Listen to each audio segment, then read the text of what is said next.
এটাই সর্দার পাড়া, যেখানে প্রতিটা ঢেউ মনে হয় মানুষের এক একটি ধৈর্যের পরীক্ষা নেয়। এখানে জোয়ার আসে, ভাটা হয়, কিন্তু মানুষ রয়ে যায় সেই তিমিরে।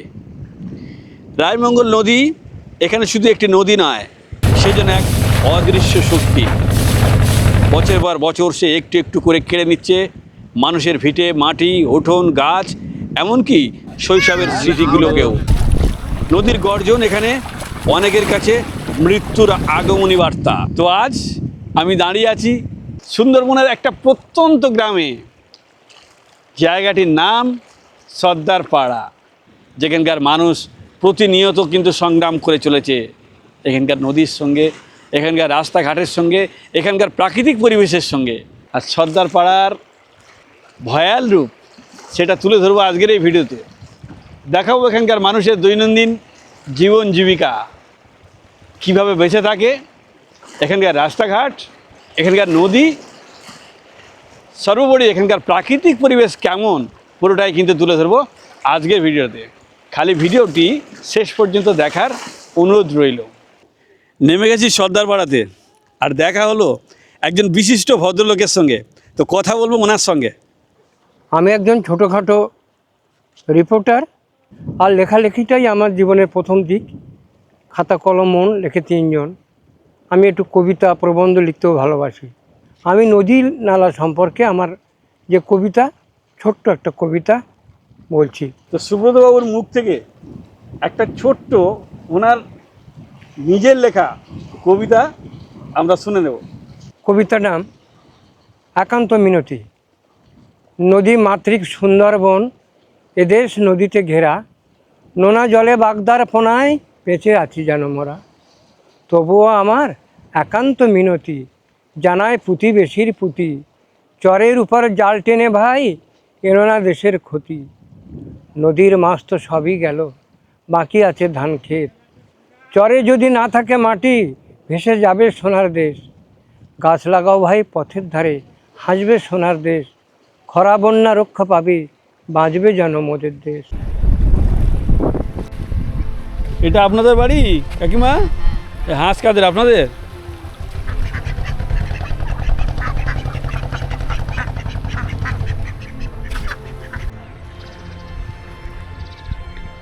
দেখো বাড়িটা পুরো জলের মধ্যে বাড়ি।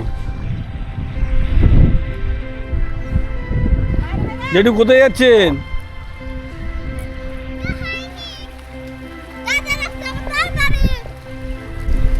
দেখো নতুন ইটের রাস্তা তৈরি হয়েছে, তার মধ্যেও ভেঙে গেছে। এই যে ভেঙে গেছে আবার। এটা আপনাদের বাড়ি?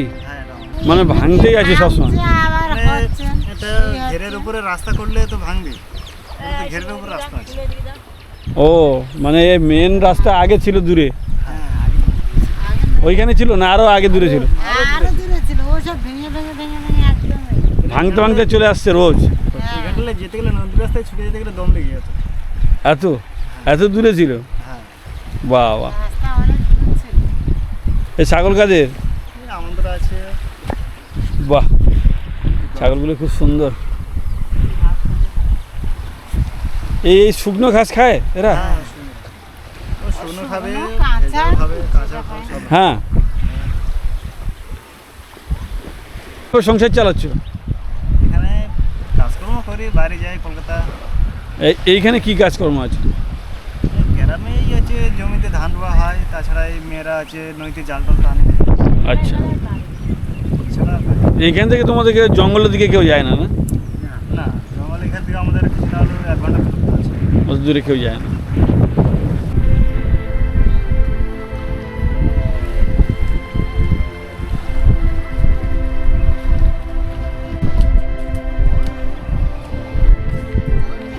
বাচ্চারা খেলছে।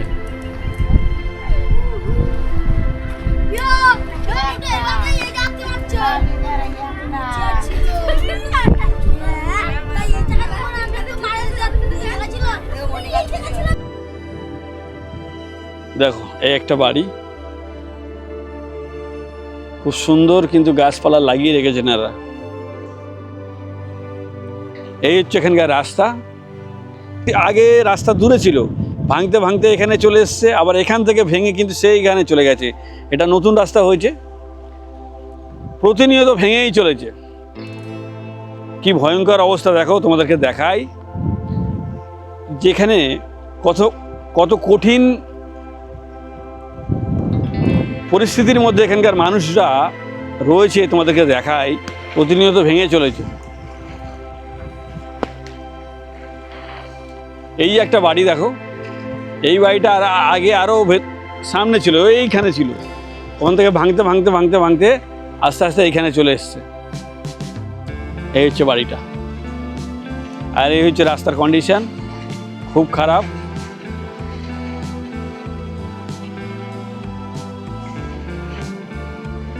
প্রচণ্ড বাজে রাস্তা, যে কোনো মুহূর্তে ভেঙে যাবে এবং দুর্ঘটনা ঘটতেই পারে।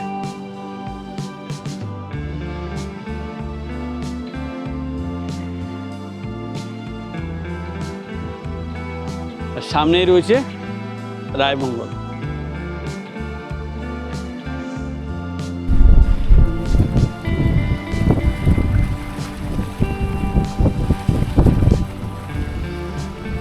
নদীতে এখন জোয়ার চলছে, জোয়ারের চোখ রাঙানি। আর এই যে হচ্ছে রায়মঙ্গল। আর কিভাবে নদী বা ধ্বংস হয়ে চলেছে তোমাদেরকে দেখাই তার নমুনা। দেখো, এই যে রাস্তা কিন্তু আগে দূরে ছিল, সেখান থেকে রাস্তা এখানে হয়, এই রাস্তাটাও ভেঙে নিয়ে চলে গেছে, রাস্তা এখন হয়েছে ওপারে।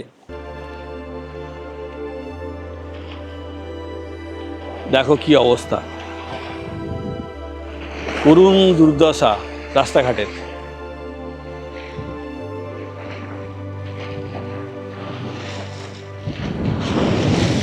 কত জোর ঢেউ আসছে।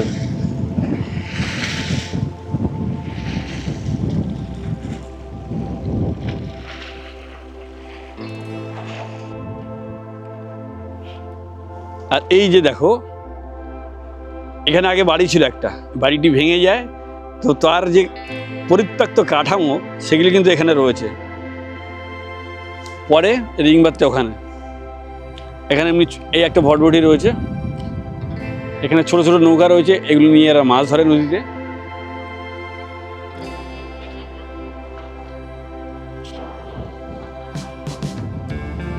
দেখো রাস্তার কি অবস্থা, প্রচুর কাদা রাস্তা। দেখো রাস্তাঘাটের কি অবস্থা, দেখো করুণ দুর্দশা।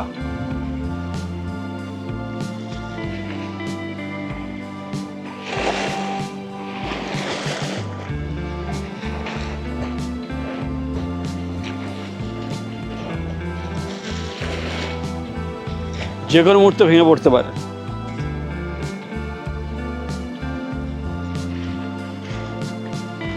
এই হচ্ছে অবস্থা। এখানে একটা গাছ রয়েছে, কিন্তু এই গাছটা যে কদিন থাকবে বলা খুব মুশকিল।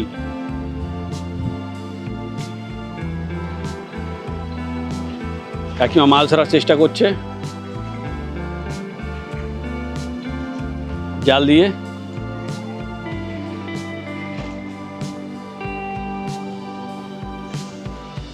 এই হচ্ছে সুন্দরবনের মানুষের গ্রামীণ জীবনযাত্রা।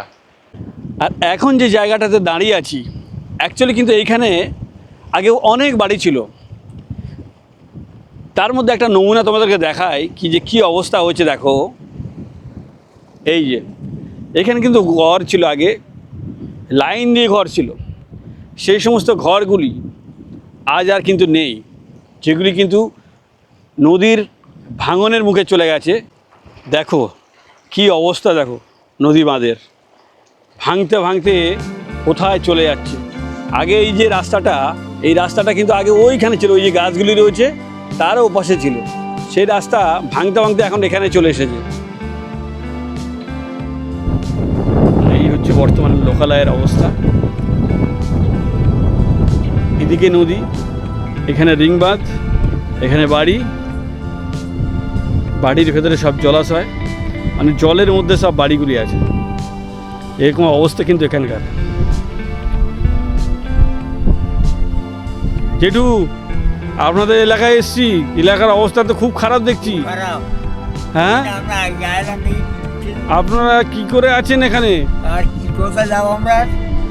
যাওয়ার জায়গা নেই। এই তো ভাঙতে ভাঙতে ভাঙতে ভাঙতে হ্যাঁ, ভাঙতে ভাঙতে সব এই একটা সমূহ ভাঙন ওই পর্যন্ত ভাঙনটা চলে গেছে। তাই না? এই আপনাদের সব জমি টমি সব চলে গেছে? হ্যাঁ, জমি জমি চলে সব চলে গেছে। গেছে। এই এখানে যে জমি ছিল ওই যে একদম যে স্রোতটা বইছে ওই স্রোত হ্যাঁ। অনেক জমি চলে গেছে। অনেক জমি চলে গেছে, বাড়ি বাড়িও অনেকের চলে গেছে। এখানে হ্যাঁ, আমাদের বাড়ি ছিল, বাড়ি ছিল, এখানে বাড়ি ছিল, ওখানে বাড়ি ছিল, সব চলে গেছে। ও আমাদের বাড়ি ছিল ওই জায়গাটাই ছিল বাড়ি। হ্যাঁ। সে বাড়ি চলে গেছে নদীতে। সব চলে গেছে। এই পাড়টা কিন্তু চর পড়ে যাচ্ছে নদী কিন্তু মানে ভাঙছে আপনাদের পাটটা, হ্যাঁ, মানে ও আমাদের পাটটা ঠিক আছে। ও পাড়টা ঠিক আছে। আচ্ছা, মানে ওই পাটটার নাম কি আছে? নদীর এই আমাদের ওরা- পাড়টা জল ওই পাড়ের নাম কি আছে? ওটার নাম হচ্ছে মণিপুর বলে। হ্যাঁ, মণিপুর। মণিপুর, চিমটে মণিপুর।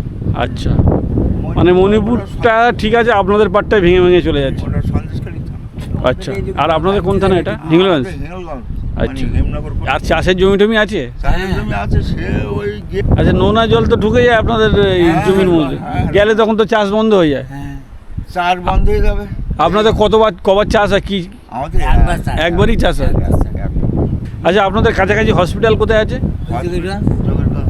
যোগেন হসপিটাল আছে, ওখানে ডাক্তার ফাক্তার সবসময় থাকে? হ্যাঁ, থাকে ডাক্তার, থাকে মাঝে মাঝে, থাকে না, আছে ডাক্তার মাঝে মাঝে। মোটামুটি কিছু অসুবিধা হলে আপনারা ওইখানে গেলে পেয়ে যান আর বড় কিছু হলে তখন? বড় কিছু হলে আমাদের বাড়ি- যেতে হয়। আমার এক বৌমার ব্রেন স্ট্রোক হলো, যা রাত্রিতে বের করতে পারলো না, সারা রাত স্যালাইন দিয়ে রাখলাম, সকালে বোট নিয়ে ওই ধামাখালি থেকে ওখান থেকে গাড়ি করে একদম মানে কলকাতায় নিয়ে গেলাম। আচ্ছা নিয়ে তপসিয়া 24 নম্বর বাস স্ট্যান্ডের পাশে ফেমিক্স হসপিটাল, আচ্ছা, ওখানে যে ব্রেন এখানে কেটে তারপর রক্ত বের করে সে হেমারেজ হয়েছিল? বৌমা এখন আসো হসপিটালে ভর্তি। আমি আচ্ছা। কালকে আরেক দিনকে বাড়িতে এসেছি, আচ্ছা, আবার যাবো, রবিবারে যাবো। এই অবস্থা আমাদের। মারাত্মক রোগ হলে আমাদের বাঁচার উপায় নেই। মারাত্মক রোগ হলে বাঁচার উপায় নেই। না না আমাদের তাও তো ধরুন এই সন্ধ্যার পরে হলে তার যাওয়ার ব্যবস্থা নেই এই দিক দিয়ে। ও সন্ধ্যার পরে যাওয়ার ব্যবস্থা ওই একান্তি ভটভটি ছাড়া আর কোনো লাইন নেই। তাও তো রিজার্ভ করতে হবে। হ্যাঁ, রিজার্ভ তাছাড়া আর তোমার নাম কি? বলো বলো রিক বই তো ও বাবা, তোমার নাম কি? সুখদেবের এখানে লোক থাকে। বাবা, দেখো কি সুন্দর কিউট বাচ্চারা সুন্দরবনে। আরে ওই ফর্দা সই রাখ রাখ, আমি যাবো বলতো বাড়িকে গুলি লোক আছে না? আর আপনি যদি ওই গেটে যান তাহলে আরো অবস্থা ভয়াবহ, গেটে গেটে যাবো। খুব অবস্থা ভয়াবহ। আর দেখতে হবে সার বাটায়। হুম, এখন এই জোয়ারে দেখলে কিছুই পাওয়া যাবে না।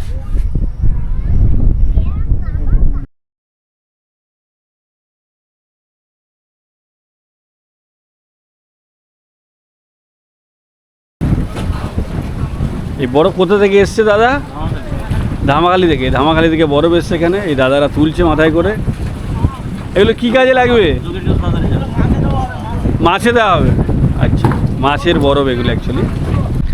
চলো এখন তোমাদের সর্দারপাড়ার আরও একটা ভয়াল রূপ বা ভয়ঙ্কর রূপ যাই বলো, তোমাদেরকে দেখাই। এই দেখো এখানকার রাস্তাঘাট। এইটা যেহেতু ভাঙছে বারে বারে, তাই জন্য ওই দিক দিয়ে আবার একটা নতুন করে রাস্তা তৈরি করা হয়েছে। আর আগে দৃশ্যটা তোমাদেরকে দেখাই, চলো।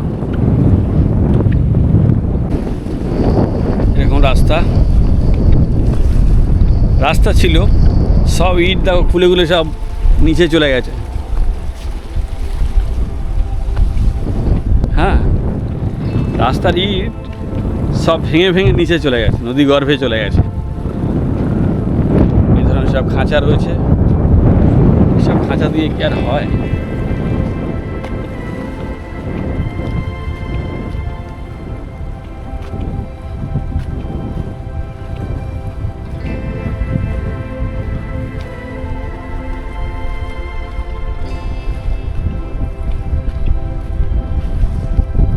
এরকম অবস্থা। এটাও ভেঙে যেতে চলেছে, যে কোনো মুহূর্তে ভেঙে যাবে। দেখো ফাটল দেখা যাচ্ছে, দেখছো কত বড় ফাটল, দেখো যে কোনো মুহূর্তে ফেটে চলে যাবে, নদী গর্ভে চলে যাবে।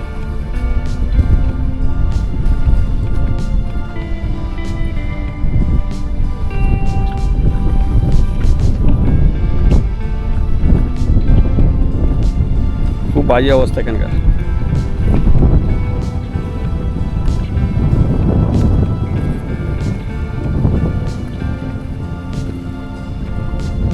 এই দেখো,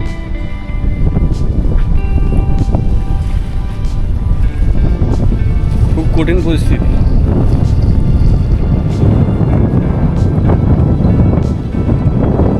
এই হচ্ছে অবস্থা এখানকার।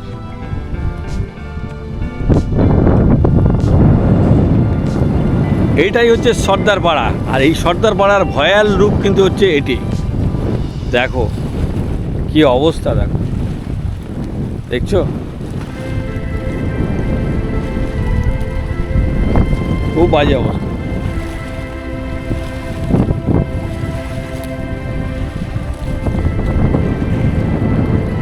প্রতি মুহূর্তে কিন্তু এখানে ভেঙে চলেছে, বারবার ভাঙছে এখানে।